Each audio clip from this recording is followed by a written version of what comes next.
আমরা আজকে যেখানে আছি সেটা হচ্ছিল ডিব্রুগড়ের হোমস্টে, জুনাক হোমস্টে। আর সামনে রয়েছে এরকম লিভিং এরিয়া। এখানে আপনি সোফা, বেড, জলের বোতল, খাবার রেখে খাওয়ার জন্য টেবিল, টিভি, আর খুব সুন্দর ডেকোরেট করা। আবার দেখুন কতগুলো ইনডোর প্ল্যান্টও রাখা আছে। এরপরে আমি যাচ্ছি হচ্ছিলো বেডরুম এরিয়াতে।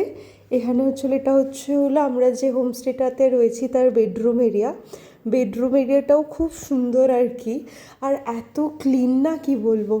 এটা ওয়াশরুম, আর এখানে আপনি চাইলে রুম হিটারও ইউজ করতে পারেন। এটা একটা ওয়ার্ডরব আছে। এটা তো ওয়াশরুম, আর এটা হচ্ছিলো কিচেন এরিয়া। এই হোমস্টেটাতে আমরা আজকে আছি। আর এখানে আছে ওই ব্যালকনি। এই যে এটা হলো ব্যালকনি, বাইরে ভালো ঠান্ডা আছে। এই আজকের মিনি ব্লগ। ভালো লাগলে লাইক, শেয়ার অ্যান্ড সাবস্ক্রাইব।